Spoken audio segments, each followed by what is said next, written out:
اعوذ باللہ السمیع العلیم من الشیطان اللعین الرجیم بسم اللہ الرحمن الرحیم الحمد لأہلہ والصلاة علی اہلہا اما بعد فقد قال اللہ تعالی فی القرآن الکریم بسم اللہ الرحمن الرحیم ولا تحسبن الذین قتلوا فی سبیل اللہ امواتا بل احیاء عند ربہم یرزقون صدق اللہ العلی العظیم۔ ناظرین محترم، جس آیت کریمہ کو تلاوت کرنے کا شرف حاصل کیا ہے، ارشاد رب العزت ہو رہا ہے کہ راہ خدا میں جو لوگ شہید کر دیے گئے ہیں تم ان کو کبھی بھی ہرگز مردہ تصور نہ کرنا، بلکہ وہ زندہ ہیں اور اپنے پروردگار کی طرف سے مسلسل رزق پاتے ہیں۔ مومنین اکرام، آج امام جعفر صادق علیہ السلام کی شہادت کی دلسوز موقع کے اوپر ہم سب امام زمانہ علیہ السلام کو پرسہ پیش کرنے کے لیے جمع ہوئے ہیں۔ بارگاہ رب قدیر میں دعا ہے کہ پروردگار ہماری ان کلمات کو اپنی بارگاہ میں قبول و منظور فرما۔ عزیزان گرامی، شہادت ایک ایسا عظیم شرف ہے جو بلند ترین شخصیات کو عطا ہوتا ہے۔ رب قدیر نے جن ذوات مقدسہ کا شہادت کے لیے اصطفیٰ کیا ہے، انہی شخصیات کو یہ شرف عطا ہوا ہے۔ انہی شخصیات میں سے فقیہ اہل بیت صادق آل محمد امام جعفر صادق علیہ السلام ہیں کہ جن کو منصور دوانقی نے زہر دغا سے شہید کر ڈالا۔ وہ امام کی جو دنیا کے لیے رہنما بن کر آئے تھے، رہبر بن کر آئے تھے، ہادی بن کر آئے تھے، جن کا در علم ہر خاص و عام کے لیے کھلا ہوا تھا، وہ امام کے جنہوں نے اپنے علم کی روشنی سے جہالت کی تاریکیوں کو نیست و نابود کر دیا تھا، وہ امام کے جن کا در اپنے تو اپنے غیروں کے لیے بھی کھلا ہوا تھا اور غیر بھی آ کر وہاں سے علم و حکمت حاصل کر رہے تھے۔ دشمن کو ان کا وجود برداشت نہ ہوا اور امام کے قتل کے ارادے سے اپنے سپاہی امام کے گھر میں بھیجے اور سپاہیوں نے آ کر امام کے گھر میں آگ لگا دی۔ رات کا وقت ہے، امام کے گھر میں آگ جیسے ہی لگی، امام نے اپنے اہل خانہ کو حکم دیا کہ فوراً گھر سے باہر نکل آئیں۔ امام کے حکم سے سب خواتین نے، مستورات نے اپنے آپ کو چادر میں چھپایا اور سب باہر آ گئی۔ امام سب کو لے کر ایک محفوظ مقام پر پہنچے اور واپس پلٹے۔ جب امام واپس پلٹے اور امام نے جب ان اٹھتے ہوئے شعلوں کو دیکھا تو صحن خانہ میں بیٹھ کر امام گریہ کرنے لگے۔ اصحاب آگ بجھا رہے تھے، امام گریہ کر رہے تھے۔ جیسے جیسے شعلے بلند ہوتے تھے ویسے ویسے امام کا گریہ بلند ہوتا تھا، یہاں تک کہ آگ بجھائی گئی۔ جب آگ بجھ گئی، شور کم ہوا، اصحاب متوجہ ہوئے کہ امام صحن خانہ میں بیٹھ کر گریہ فرما رہے ہیں۔ سارے اصحاب آئے اور امام کے چاروں طرف بیٹھ گئے۔ ایک صحابی کھڑا ہوا، دست ادب جوڑ کر عرض کرتا ہے، مولا کیا آپ مال دنیا کے لیے گریہ کر رہے ہیں؟ امام نے فرمایا کہ نہیں، مال دنیا کی ہماری نظروں میں کوئی حیثیت نہیں ہے۔ کہ مولا پھر گریہ کرنے کی وجہ کیا ہے؟ یہ سننا تھا کہ امام کا گریہ اور بلند ہو گیا۔ کہا کیا تو سننا چاہتے ہیں میرے گریہ کی وجہ کیا ہے؟ کہ ہاں مولا بیان کیجئے۔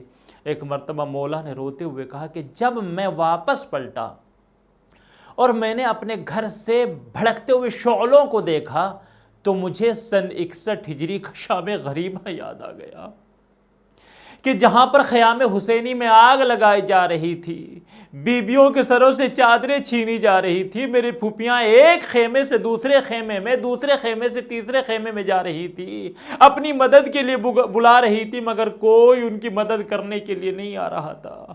اجرکم اللہ، عزادارو، خدا آپ کو کوئی غم نہ دے سوائے غم اہل بیت علیہ السلام کے۔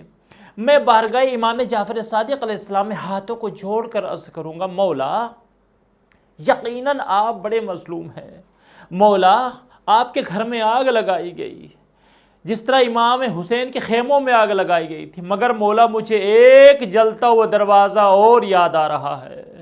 اے میرے مولا، جب وہ جلتا ہوا دروازہ مجھے یاد آتا ہے تو غم کی وجہ سے میرا کلیجہ جلنے لگتا ہے۔ مولا وہ کوئی اور دروازہ نہیں، آپ کی جدہ ماجدہ حضرت فاطمہ زہرا صلوات اللہ علیہا کا دروازہ تھا۔ ہاں عزادارو، بعد نبی کریم مدینے میں ایک عظیم ظلم ہوا۔ بنت رسول کے دروازے پر لوگ دروازہ جلانے کے لیے جمع ہوئے، شہزادی منع کرتی رہی، منع کرنے کے باوجود بھی دروازے میں آگ لگا دی گئی۔ جلتا ہوئے دروازہ شہزادی کے اوپر گرایا گیا، شہزادی کی پسلیاں ٹوٹی، شہزادی زمین پر گری، آواز دی فضا میری خبر لے، میرا محسن شہید ہو گیا۔ خدا آپ کو کوئی غم نہ دے سوائے غم مظلوم کربلا کے، خدا آپ کو کوئی غم نہ دے سوائے غم اہل بیت علیہ السلام کے۔ میں ہاتھوں کو جوڑ کر باہر گئی امام صادق میں عرض کروں گا، مولا یقیناً آپ مظلوم ہیں، مولا آپ کے گھر میں آگ لگائی گئی، مگر مولا آپ کی مظلومی امیر المومنین کی مظلومی سے بڑی نہیں ہے۔ مولا آپ کے گھر میں بھی آگ لگائی گئی، علی کے گھر میں بھی آگ لگائی گئی، مگر دونوں میں بڑا فرق ہے۔ جب آپ کے گھر میں آگ لگائی گئی، آپ کے گھر کی کسی خاتون کے اوپر کسی نے کوئی ظلم نہیں کیا، کسی کی جرت نہ ہوئی کہ آپ کے گلے میں رسی کا پھندا ڈال سکے، مگر اللہ ہر مظلومی امیر المومنین علی کے دروازے پر آگ لگی، علی خاموش ہے اسلام کی خاطر، علی کی آنکھوں کے سامنے علی کی زوجہ کو مارا گیا، علی خاموش رہے، علی کے سامنے ظلم ہوتا رہا، علی خاموش رہے، یہاں تک کہ خود علی کے گلے میں رسی کا پھندا ڈالا گیا، مگر علی خاموش رہے۔ اجرکم اللہ، اجرکم اللہ۔ خدا آپ کو کوئی غم نہ دے سوا غم اہل بیت علیہ السلام کے۔